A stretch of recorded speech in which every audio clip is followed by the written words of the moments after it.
So our next topic now is your multiple gestation.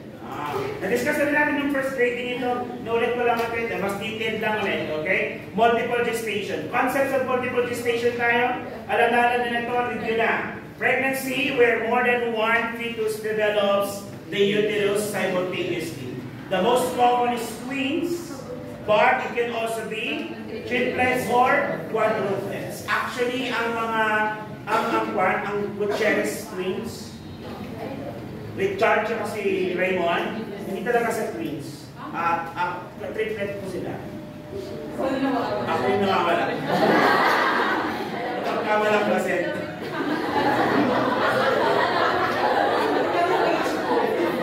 Pagkawa o, bully. Yan na lang. Pwede mo mag-report din ng estudyanteng bully sa CI? Ay, hindi. So, estudyante lang pwede mag-report ng bullying CI. Ang pinaka-unfair ng life, mas nabubuli kaya kami.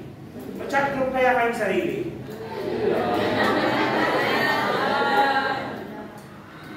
Buisit yung kalbong si Enyo na. Sige, tuloy tayo. What are the types of multiple pregnancy? Review. Types of multiple pregnancy, meron tayong mono and dizygotic. Pag sinabi natin dizygotic from the word itself, die, patay. Meron.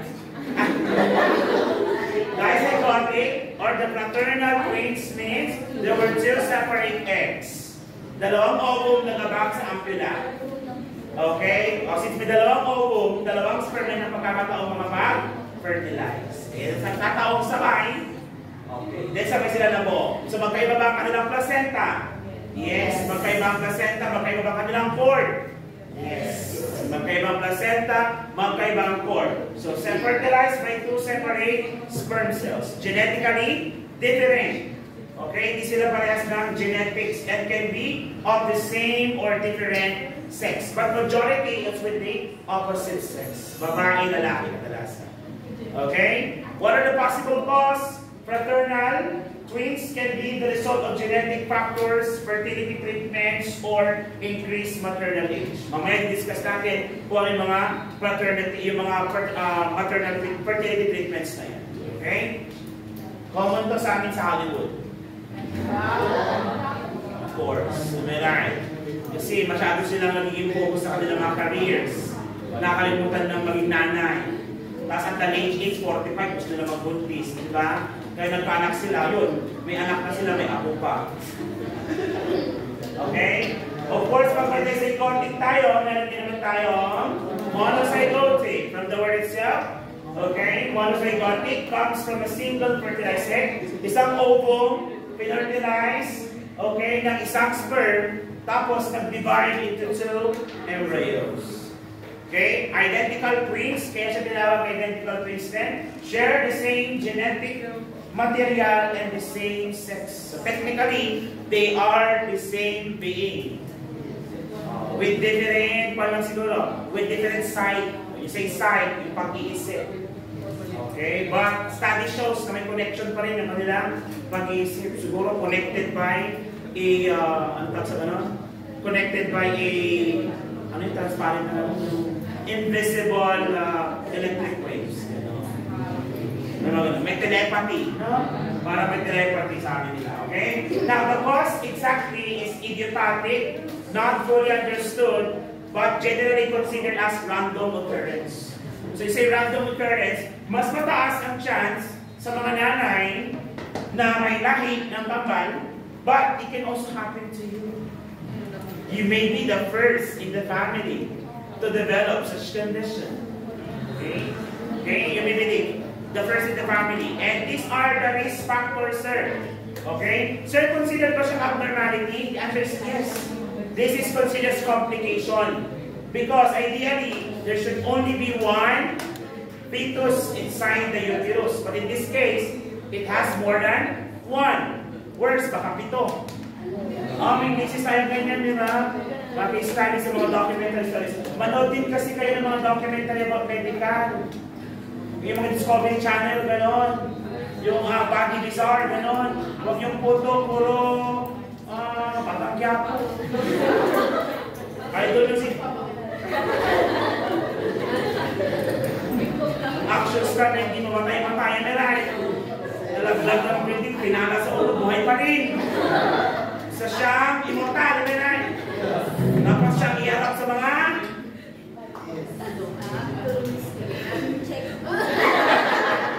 kaya niya, alright. Baka iligtas na, baka may ligtas na pa ang West Philippines.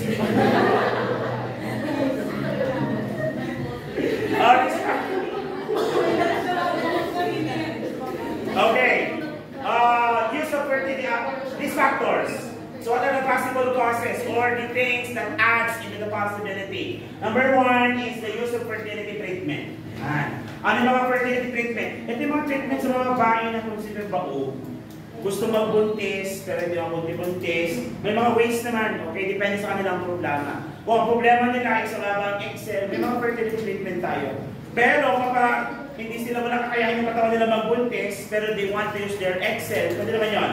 We'll get Excel here, then sperm, combine, fertilization, then implant into someone. Ang tawag natin doon, Assisted Reproductive Technology, ART like IVF. Anong IVF? In vitro fertilization. Okay? Pero medyo may kamahalan nga na. Tama ko ba? And I don't know if it's available in the Philippines. I think it's not. You can only do it abroad. Right? So aside from paying for the process, you also need to pay for expenses going abroad. Okay? But I think this is what Joel Cruz used for the pregnancy of the partner. Hindi niya partner of the surrogate mother of her kids. Yeah, of her. Basta, Joel Cruz. Joel Cruz yung tito ko? Joel Cruz Pascual ba? May anong kulong, Joel Cruz, tito ko. Mayaman kami. Malaki yung bahay niya sa kwan. Dati, ha? Ganda-ganda. Anyway, may elevator pa yung ibang bahay niya. Sa Tagaytay, may elevator. Sige, balik tayo dito. Inverter fertilization. Pag sinabi inverter fertilization, the conceived egg, ovum, and sperm will be then injected sa woman's uterus. Okay, uterus through inverter fertilization. Okay, at tawag natin sa mag-carry ng pregnancy ay surrogate mother. Okay, but the genetic makeup of the child will not be based on the mother who had the pregnancy. So yung genetic makeup ng bata is galing doon sa mother na nag-donate ng egg. Sa ibang bansa, pwede kang kumita, boys. Pag medyo maganda ang kalusukan mo, maganda ang lagi mo, isrit ka nila, pwede ka mag-donate ng sperm in the US. Actually, donate na din yung benta din eh. Magbenta na lang tayo, meron. Kaya natin yun. Meron! So, paano yung process? Hindi kailangan magpalabas. Meron. Baka kulangin yung platito. Meron nga. Kailangan ng tanggana. Next, ovulation stimulating drug, sample Clomid. Clomid is a fertility drug. Side effect nga is actually multiple pregnancy.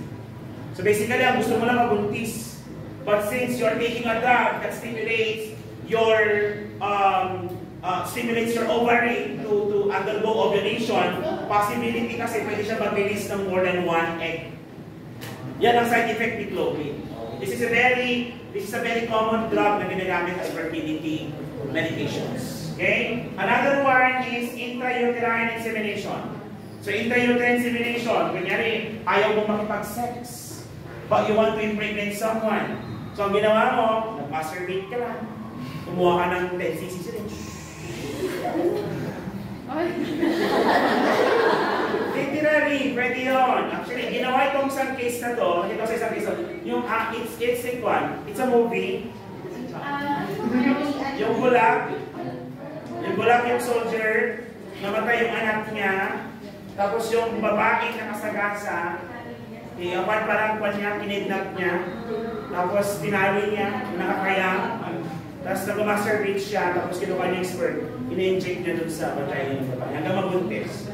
Tapos nagkataon na natuklasan ng dalawang magnanakaw. May dalawang magnanakaw, alam nilang may nakakalang bulag doon, binata nila yung bakay, malakas pala yung pakilamdam ng bulag. They will end up killed. Basta ganon. Basta yun. Okay? Yes, may ganon. Ang tawag doon, intrauterine insemination. So basically, may jujog ka na, pero ayaw mo gamitin. Pero gusto mo mambuntis. Ano ginawa mo? Sir, masturbate lang sa sarili. Diba? Baka naman, sir, pwede ba ako magbuntis kasi may nag-masturbate sa swimming pool?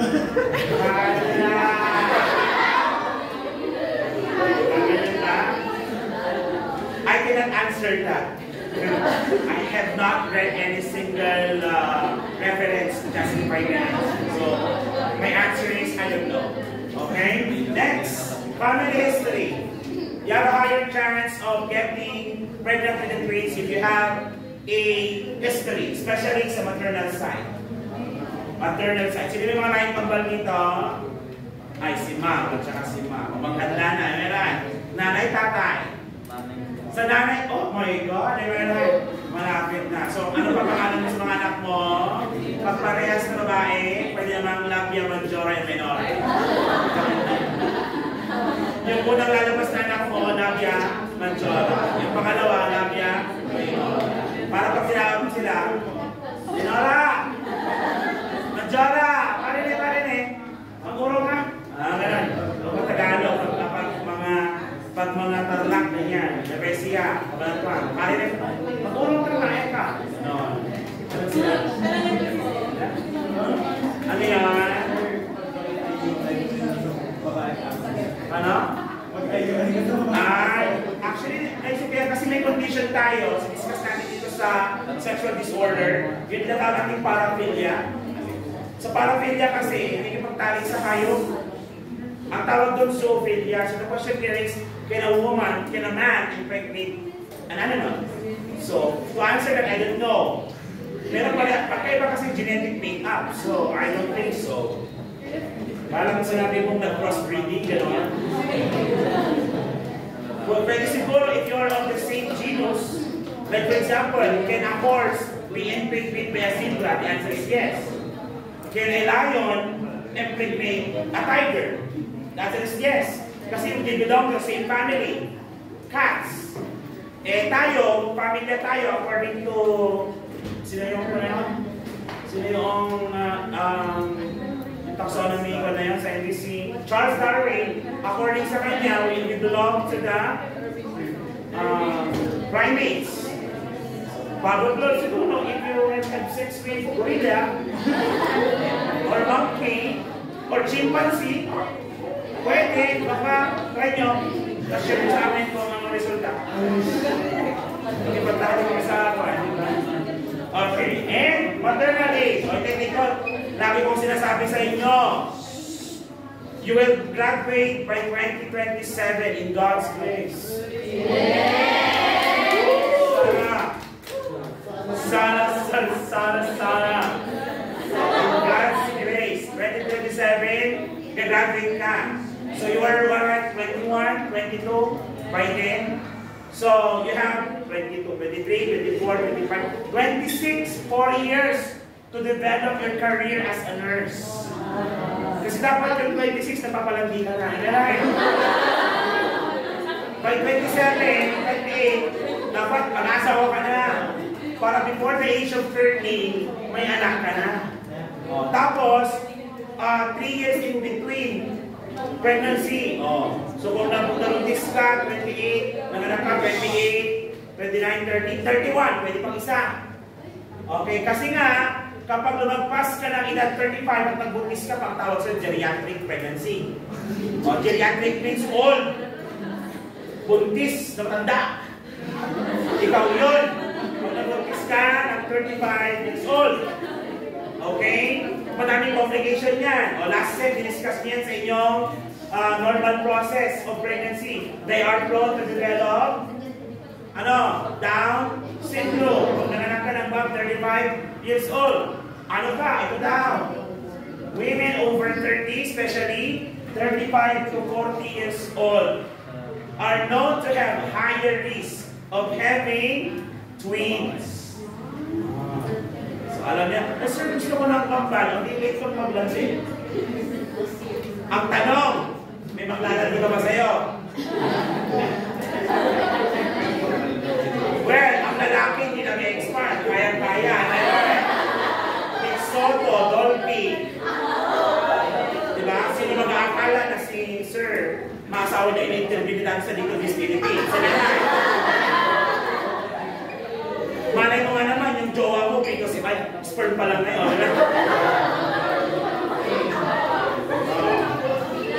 Diba? 40 ka na, saka lang nag-bet yung jowa mo. At siya nakabuntis sa'yo. Di opposite ka na ng mga 70. Alright. Yes. O 35. Gusto nga lang maraming combination. Maraming combination. Kaya may mga classmate ko na ako, wala pang asawa. Sabi ko, wala bang mabetrano siya? Pa-jerker ka na. Kahit anak man lang, huwag ng asawa. Kasi may expiration niya, matres. Ang testis wala, forever young. Am I right? Forever young. We can do it. Hindi nga lang kasi turugo. Hindi nga lang kasi hard. But still, hindi ganun ka-projectile. But still, naglalaway pa rin. Diba? Si mama. Para tayo na-imagine mama.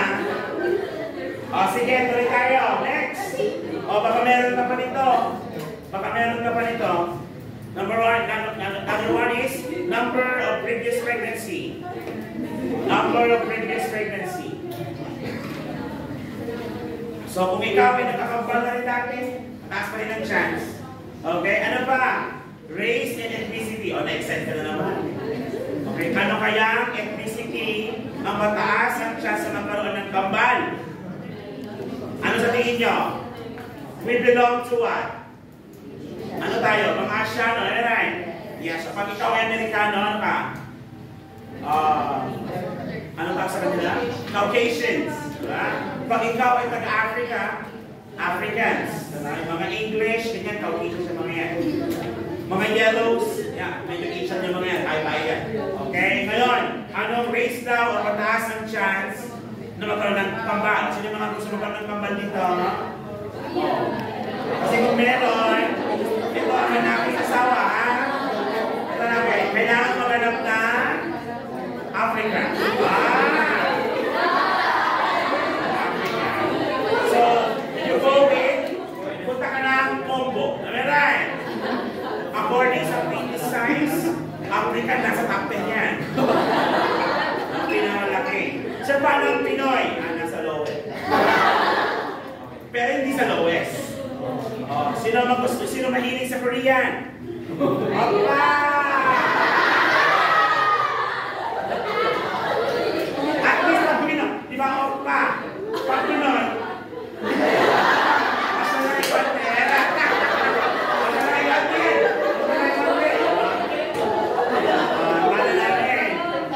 Talo din namin ang yung ano yung parang yung bakla, kampero.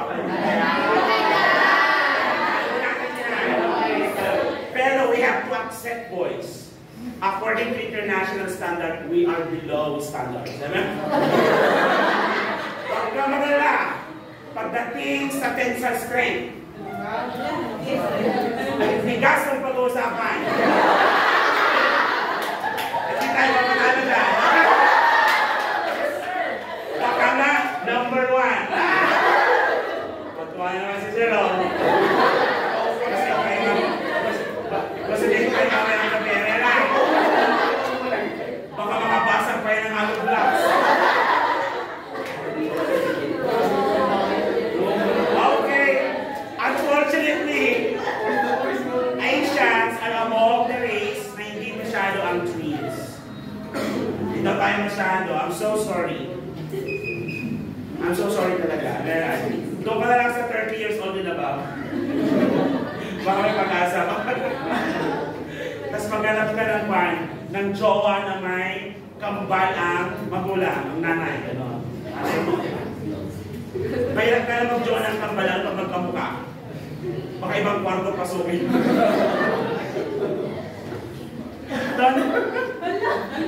Tuwan possible kasi hindi na makahinga. Ano nga? Siguro may action please. Ay, sorry!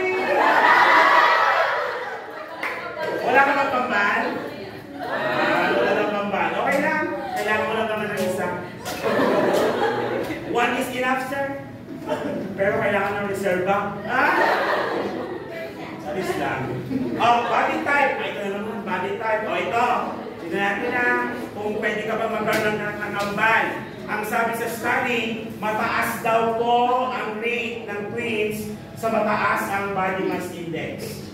Ibig sabihin, overweight or obese. Pag medyo mataba, mataba din. Ang iba pa nga, meron. Yan, twins. Kung mataas ang BMI, ano pa? O, sino naman matangkad dito? Kung ikaw daw yung matangkad.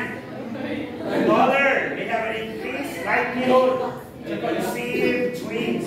O, sino yung mga matangkad dito? Babae po ng tubig. Matatangkad na babae. Ha? Okay. So, ano yung mga possible complications, sir? Mabilis lang ito. Preterm labor and delivery. Preterm labor and delivery. So, pag sinabi natin preterm labor, alam nyo na yan. Mabilis lang. Preterm labor is one.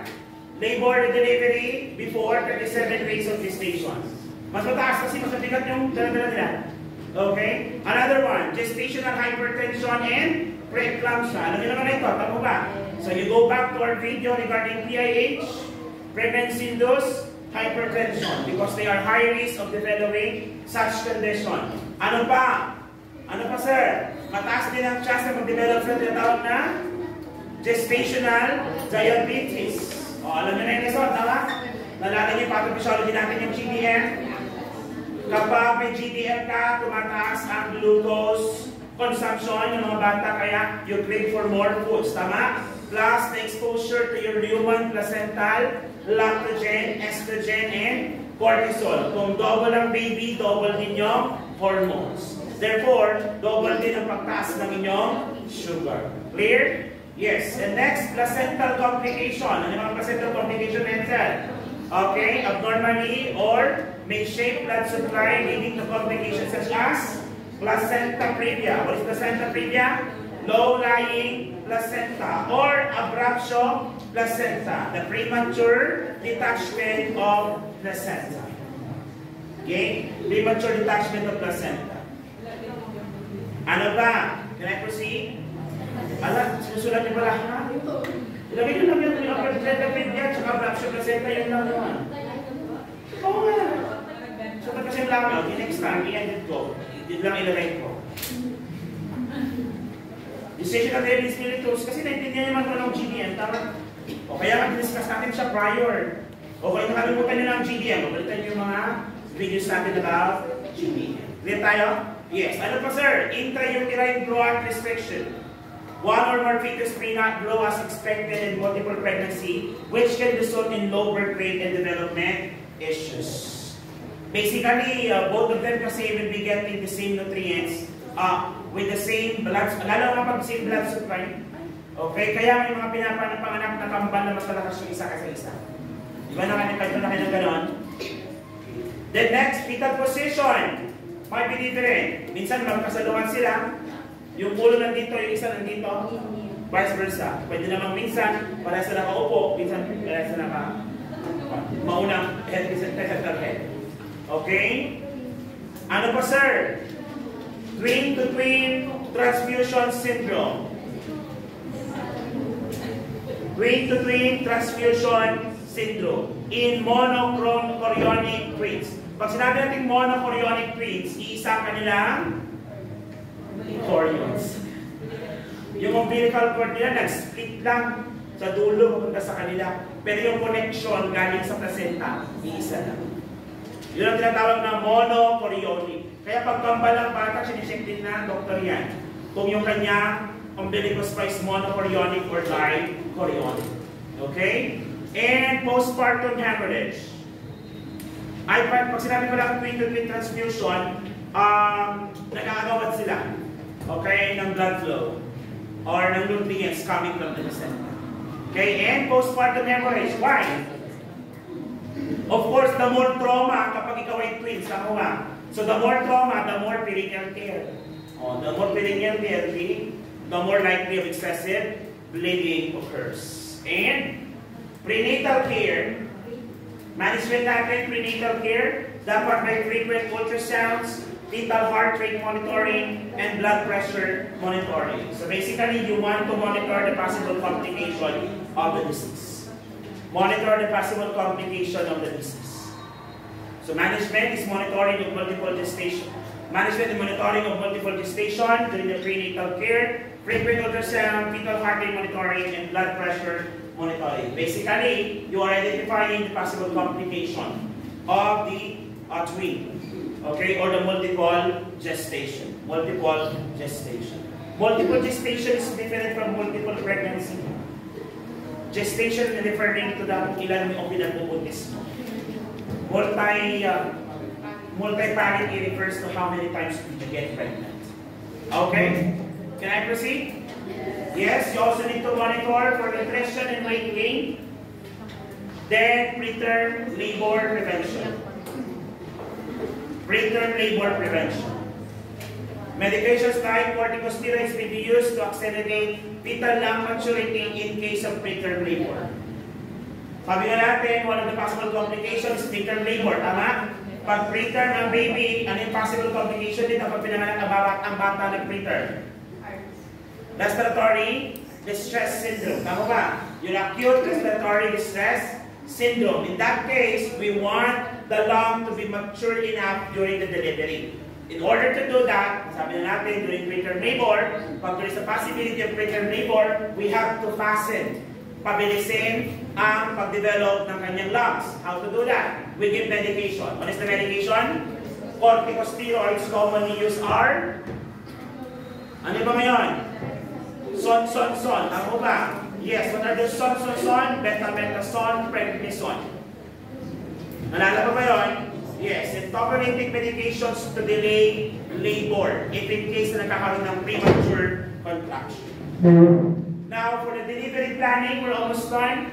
For the delivery planning, the mode of delivery, okay, most multiple gestation, okay, especially twin, with 2 or more fetuses are delivered via cesarean section. However, it can still be delivered through normal spontaneous delivery depending now on the position and the presence of comorbidities.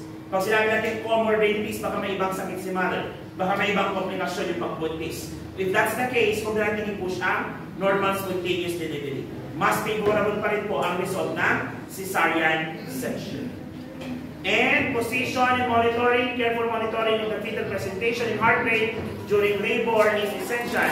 And in some cases, aversion or manual turning of the fetus may be attempted to optimize the position of vaginal delivery. But in some cases lang, kapag walang existing complications na meron. Are we clear? Are we clear? Any question? Things to point out lang, mono, galing sa isa, diso, galing sa dalawa. Magkaiba ang chorion kapag diso, pwedeng isa ang chorion kapag mono. Most of the time, identical, magkabuka at magkaparehas ng sex ang mono, while opposite sex naman ang dizygote. Common risk factors includes IVF, intrauterine insemination, and of course the use of your fertility pill known as Clomid. Clear tayo? Lahat nito pwede mag-lead into other complications such as hypertension, diabetes mellitus, postpartum hemorrhage, and also your preterm delivery and labor or delivery. Do you have any question? Are you sure? Did you understood? Yes. Ang pangit ng English.